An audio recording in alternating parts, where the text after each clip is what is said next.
नमस्कार साथियों, स्वागत है आप सभी का गौतम यूपीएससी के यूट्यूब मंच पर। मैं हूं आपके साथ ध्रुव जानी। आज इस मंच की इस समसामयिक श्रृंखला के तहत इस उपाख्यान में हमें नोबेल प्राइज के बारे में देखना है। पूर्व में भी हमने 2021 के नोबेल की चर्चा करी है, अलग अलग क्षेत्रों की चर्चा करी है। आज ये नोबेल की आखिरी चर्चा रहने वाली है 2021 के बारे में, और उसमें दो महत्वपूर्ण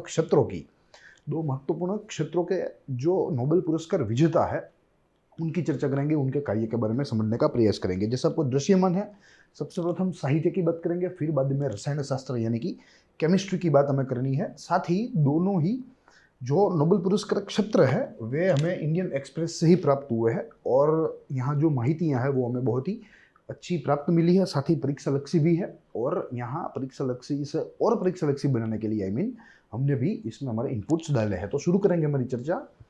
साथ ही अगर इन चीज़ों को आपको पढ़ना है तो आप growthmounteducation.com आज ही विजिट कीजिए। वहाँ आपको, अगर आप अंग्रेजी माध्यम के अभ्यर्थी है तो आपको अंग्रेजी में यहाँ सारी माहितियाँ प्राप्त रहेगी in the form of blogs, and अगर आप हिंदी माध्यम के अभ्यर्थी है तो आपको सारी माहितियाँ हिंदी में भी प्राप्त होगी, तो आप आज ही विजिट कीजिए। प्लस ये हमारा जो है ऐसा उपाख्यान है या ऐसी श्रृंखला का उपाख्यान है जो लगभग प्रतिदिन अपडेट होने वाला है। प्रतिदिन 7 बजे यहाँ हम लोग एडिटोरियल्स के साथ या अन्य किसी ऐसे महत्वपूर्ण मीडिया रिपोर्ट के साथ आपके सामने आते हैं, आपको एक परीक्षा लक्ष्य एनालिसिस प्रोवाइड करते हैं। तो आप growthmounteducation.com वेबसाइट विजिट कीजिए। साथ ही हमारे यूट्यूब चैनल ग्रोथमाउंट यूपीएससी को शेयर जो है सब्सक्राइब करना ना भूलिए, ज़्यादा से ज़्यादा शेयर कीजिए, ज़्यादा से ज़्यादा हमारे वीडियो को लाइक कीजिए। अब शुरू करेंगे आज की मूल चर्चा, जिनमें हमें 2 बिंदु देखने हैं, वो तो हमने देखे हैं, मगर पूर्ण इस उपाख्यान की जो कार्य सूची है वो कुछ इस तरीके से है, जिनमें हमें सबसे प्रथम समाचार में क्यों देखना है, फिर बाद में नोबेल प्राइज, जिनमें मुख्य रूप से लिटरेचर और केमिस्ट्री की बात करनी है, और आखिरी में नोबेल प्राइज के बारे में देखेंगे। ठीक है, क्योंकि ये आज हमारी आखिरी चर्चा रहने वाली है नोबेल के बारे में। तो यहाँ संक्षिप्त में नोबेल प्राइजेस पुरस्कार के बारे में समझेंगे, कैसे ये गठित हुए, इनके जो है इस पूरे पुरस्कार के गठन के पीछे जो योगदान है वो किस महानुभव का है, और जो है उनका कार्य क्या था, इत्यादि चीज़ों के बारे में हम लोग आज प्रकाश करने वाले हैं। साथ ही अगर एसोसिएट सब्जेक्ट की बात करें तो जीएस पेपर 1 कल्चर के साथ जुड़ा हुआ है, और उसमें भी महत्वपूर्ण वैश्विक जो पुरस्कार होते हैं उसमें यह शामिल है, तो अपने आप में परीक्षा के लिए बहुत ही महत्वपूर्ण है। अब देखना है, जिनमें प्रथम बिंदु कहता है कि वाई न्यूज़, 3 बिंदु देखने हैं जो हमारे सामने है, जिनमें सबसे प्रथम बिंदु कहता है कि range of Nobel laureates in different categories as announced by royal Swedish academy. Yes, कहा गया है कि रॉयल स्वीडिश एकेडमी जो कि नोबेल पुरस्कारों को एनायत करती है, कुछ प्रकार के नोबेल पुरस्कारों को एनायत करती है जो आगे हम लोग देखेंगे, उनके द्वारा यहाँ इन विजेताओं के जो है नामों की घोषणा की गई है। In our discussion we have already discussed about few Nobel laureates of categories such as physics, peace, physiology, medicine, economic science. ठीक है, तो इन सारे क्षेत्रों की चर्चा हमने पूर्व में कर ली है। आज जो 2 बाकी है बिंदु, जिनमें एक है साहित्य और दूसरा है रसायन शास्त्र। ठीक है, तो ये 2 मुख्य बिंदु है जिनकी हमें चर्चा आज करनी है, देखनी है। आगे देखें तो here in this discussion we are going to discuss Nobel laureates from 2 different categories which are namely literature and chemistry. ठीक है, जिनकी चर्चा हमने वहां करी। अब आगे देखें तो शुरू करेंगे लिटरेचर से हमारी मूल बात। जैसे शुरुआत में मैंने जिक्र किया, हम लोग सबसे प्रथम लिटरेचर देखेंगे, फिर बाद में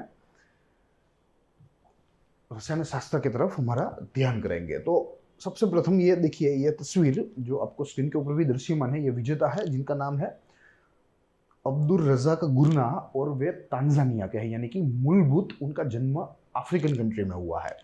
Nobel Prize for Literature 2021 has been awarded to Tanzanian novelist Abdul Razak Gurnah.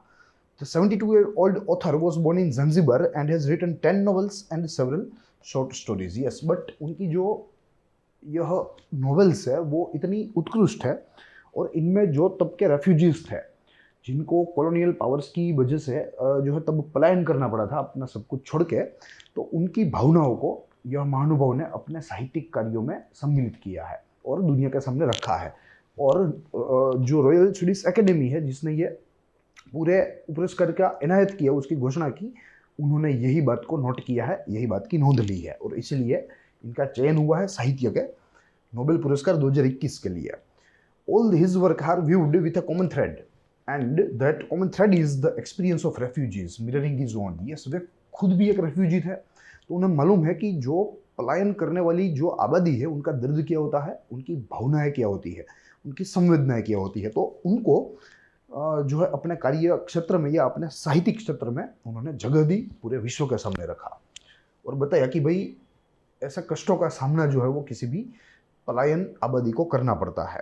His first novel was memory of departure. देखिए उनका नाम ही मेमोरी ऑफ डिपार्चर है, यानी कि जाने की यादें। But his breakthrough work was paradise.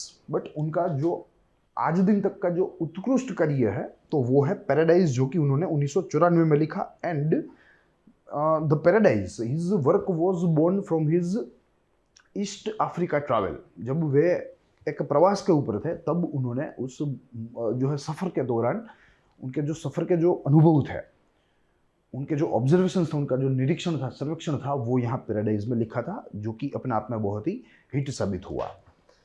फिर उसके बाद देखें तो अब्दुल रज़ाक गुरना के बारे में कुछ माहितियाँ, उनकी पर्सनल माहितियाँ देखेंगे, जो कि थोड़ी जाननी ज़रूरी होती है ताकि हमें इनका व्यक्तित्व मालूम पड़ सके। देखिए इनका जन्म 1948 में सल्तनत ऑफ जांजिबार में हुआ था, यानी कि तब जो पूरा का पूरा जो विश्व था वो कॉलोनियल था। जो संस्थानवादी ताकतें थी वो पूरे विश्व के ऊपर हावी थी, mainly in the countries of Asia and Africa. तो वे यही एक अफ्रीकन कंट्रीज में ही जो है जन्मने वाले या जन्म लेने वाले ये लेखक थे। इनका एजुकेशन, इनके पास बैचलर्स ऑफ आर्ट्स की डिग्री है, मास्टर्स है और डॉक्टरेट भी फिलोसफी में कर रखी है यूनिवर्सिटी ऑफ कैंट से। इनका notable work paradise and by the sea 2001 का। Currently he lives in Canterbury England and has a British citizenship. तो हाल ही में तो ये एक अंग्रेज नागरिक है, मगर उनका जन्म, उनका जो मूल है वो अफ्रीका में है, अफ्रीका के जांजिबार में है, या जो है तांजानिया के जांजिबार में है। साथ ही अगर यहाँ नोबेल प्राइज कमेटी का साइटेशन देखें, ठीक है, तो नोबेल प्राइज ने यह ट्वीट करके पूरे विश्व को बताया था और ये ब्रेकिंग न्यूज़ दिया था कि भाई the 2021 Nobel prize in literature is awarded to the novelist Abdulrazak Gurnah for his uncompromising and compassionate penetration of the effects of colonialism and the fate of the refugees in the Gulf between culture and continent. Yes, तो यहाँ जो uncertainties थी इस दशकों के refugees के लिए, उन अनसर्टेनिटीज को यहाँ अपने लेख में इन्होंने लिखा है और उनसे पूरे विश्व के सामने उनके जो कष्ट थे उसको उजागर किया है, उसको प्रदर्शित किया है। और इसी कार्य की नोंद यहाँ नोबेल कमेटी ने ली है और इनको जो है एक प्रकार से ये पुरस्कार एनायत भी किया है। तो ये बात रही साइटेशन ऑफ नोबेल कमेटी की, ये बात रही लिटरेचर के अब्दुल रज़ाक गुरना लिटरेचर के विजेता की। अब आगे देखें तो हमें केमिस्ट्री के बारे में देखना है, जो कि एक दूसरा मुद्दा है। और जैसे हमने देखा कि नोबेल जो है वो आमतौर पे साइंस, सबसे प्रथम तो जब शुरुआत हुई थी नोबेल प्राइजेज एनायत करने की, जब नोबेल प्राइजेज इंस्टीट्यूट किए गए थे तो मात्र और मात्र साइंस की ब्रांचेस के लिए ही दिए जाते थे, यानी कि फिजिक्स हो, चाहे वो बायोलॉजी हो, मेडिसिन हो, फिजियोलॉजी हो, केमिस्ट्री हो, ठीक है। मगर धीरे धीरे उसमें अलग अलग जो कैटेगरीज है वो इसमें ऐड होती गई। जैसे आप समझ लीजिए कि 1969 में इकोनॉमिक्स सबसे प्रथम बार एनायत किया गया था नोबेल इकोनॉमिक्स के लिए, ठीक है। तो इस तरीके से अलग अलग जो चीज़ें हैं उनको यहाँ शामिल करते गए, शांति का शामिल हुआ और कई सारे ऐसे साहित्य है, ठीक है। मगर अन्यथा मूलभूतः इसका गठन मात्र और मात्र विज्ञान के क्षेत्र में किसी भी कार्य को, किसी भी संशोधक के कार्य को सराहना था। अब देखिए केमिस्ट्री में दो लोगों को साझा रूप से ये एनायत किया गया है, क्योंकि ये दोनों के कार्य क्षेत्र समान ही है और इनका कार्य भी समान ही है। Nobel prize 2021 for chemistry has been awarded jointly to Benjamin List and David MacMillan. जैसे आप अपनी स्क्रीन के ऊपर देख रहे हैं, बेंजामिन लिस्ट जो है वो एक जर्मन है और जो डेविड मैकमिलन है वो एक स्कॉटिश साइंटिस्ट है। Both German Benjamin List and Scottish David Macmillan has been awarded Nobel for Chemistry for the development of asymmetric organocatalysis। asymmetric organocatalysis जो कि एक अलग प्रकार का एक ऑर्गेनिक कैटालिस्टिक है, organic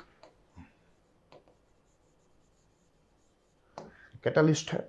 a new engineers tool for molecule binding या molecule building. ठीक है, तो ये इनका कार्य है और समझेंगे संक्षिप्त में कि ये इनका कार्य किस तरीके से जो है पूरे सिद्धांतों को प्रभावी करता है। This organic catalyst can be use to drive multitudes of chemical reaction. Yes, देखिए सबसे प्रथम तो हमें समझना है कि ये कैटलिस्ट क्या होते हैं। तो कैटलिस्ट एक ऐसे कंपाउंड होते हैं, रसायन शास्त्र की दृष्टि से अगर देखें, उसकी भाषा में अगर बोले तो वो एक ऐसे कंपाउंड होते हैं जो कि केमिकल रिएक्शंस को जो है बूस्ट करते हैं। केमिकल रिएक्शंस को पहले तो वे जो है उन्हें अलाउ करते हैं, फिर बाद में ज़्यादा से ज़्यादा केमिकल्स हो इस तरीके का वो कार्य करते हैं। यानी कि एक प्रकार से फ्यूल समान है केमिकल रिएक्शंस के लिए। अगर केमिकल रिएक्शंस की हमें गति बढ़ानी है किसी भी चीज़ में, तो हमें उसमें कैटलिस्ट्स का उपयोग करना चाहिए। जितने ज़्यादा कैटलिस्ट का उपयोग करेंगे उतनी ही तेज़ी से केमिकल रिएक्शन जो है वे हो पाएंगे। तो ये इनका मूलभूत कार्य है, ये इनका उपयोग है। उसके बाद देखें तो using these reactions, researchers can now more efficiently construct anything from new pharmaceuticals to molecule that can captures light in the solar cell. Yes, तो उनका कार्य आज इतना जो है हमें फायदेमंद होने जा रहा है, ये आगे के समय में फायदेमंद होगा। और जो केमिकल इक्वेशंस है, जो केमिकल प्रोसेस है, ठीक है, उसमें हमें तेजी लाने में बहुत ही फायदा हो सकता है। उसके बाद देखें तो this catalyst are both environment friendly and cheap to produce. Yes, इन्होंने जिस प्रकार के ऑर्गेनो कैटालिसिस की शोध की है, जो संशोधन चल रहा है, वो अपने आप में पहले तो इको फ्रेंडली है, वो सबसे बड़ी बात है, एनवायरमेंट फ्रेंडली, एंड दूसरा they are cheap to produce, यानी कि वे बहुत ही कम दाम में उसे उत्पादन उसका किया जा सकता है, उसका उपयोग किया जा सकता है। उसके पश्चात water catalyst. Catalyst are substance that make a chemical reaction happen faster, जिसका जिक्र मैंने किया। और अगर साइटेशन की बात करें नोबेल प्राइज कमेटी की, तो देखिए यहाँ ये साइटेशन है, breaking news the 2021 Nobel prize in chemistry, जैसा आप देख रहे हैं आपकी स्क्रीन के ऊपर, has been awarded to Benjamin List and David W C MacMillan for the development of asymmetric organocatalysis. ठीक है, तो ये उनके कार्य के लिए उन्हें ये ऐसे कैटालिस्ट की शोध के लिए कि जो इको फ्रेंडली भी है और अपने आप में ऑर्गेनिक भी है, साथ ही चीप भी है, उससे केमिकल रिएक्शंस फास्टर होंगे। और इसकी शोध यहाँ ये दो संशोधकों के द्वारा की गई है, इसीलिए यहाँ नोबेल ने उनको मान्यता प्रदान की है और 2021 के रसायन शास्त्र के नोबेल पुरस्कार से इनको सम्मानित किया है। तो ये बात रही इनके केमिस्ट्री की।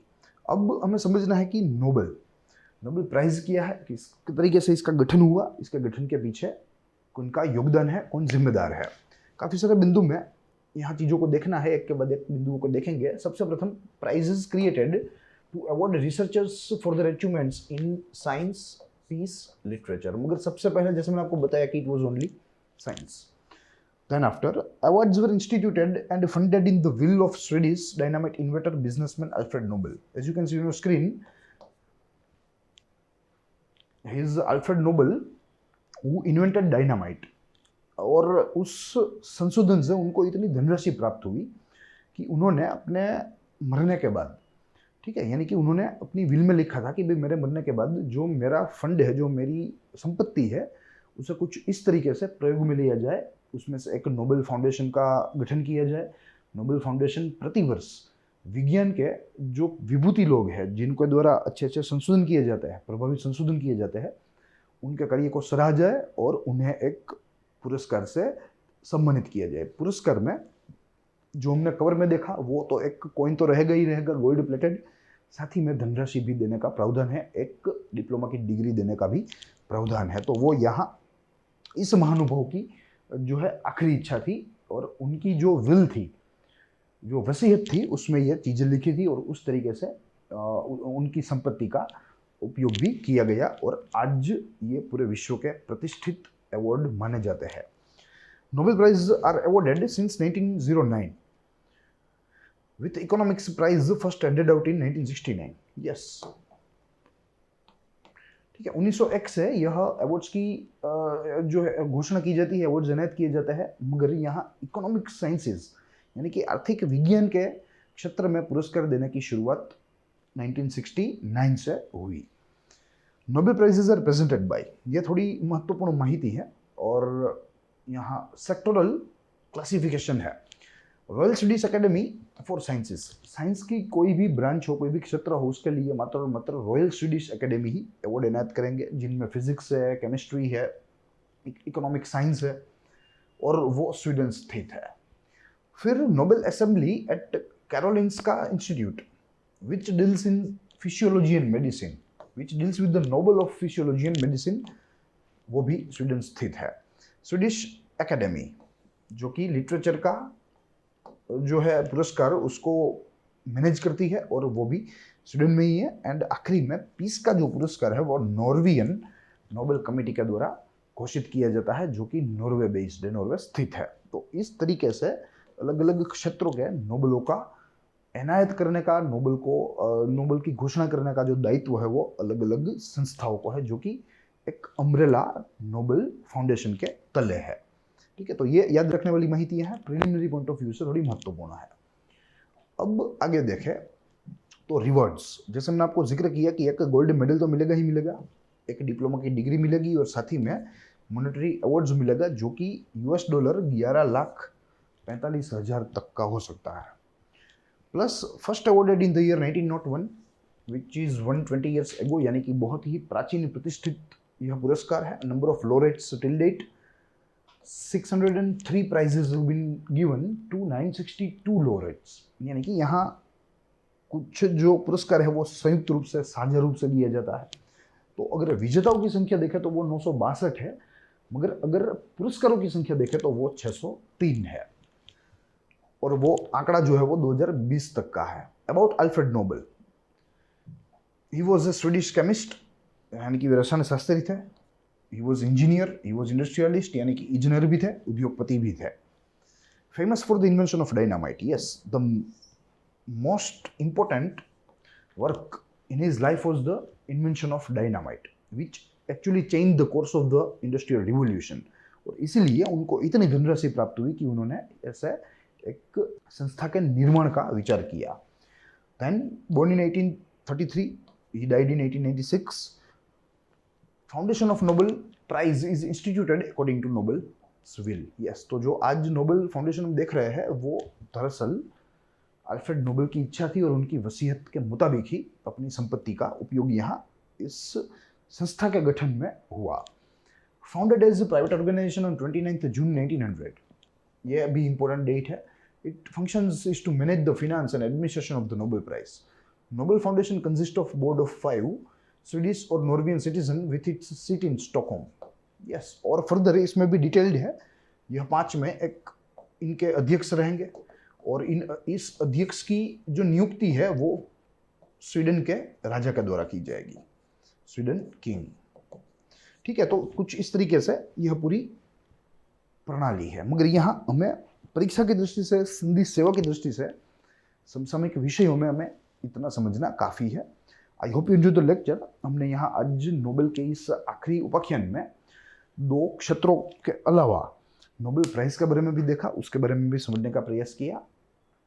किन व्यक्तियों का कंट्रीब्यूशन था वो भी देखा, अल्फ्रेड नोबेल, इनके बारे में भी हमने जानने का प्रयास किया।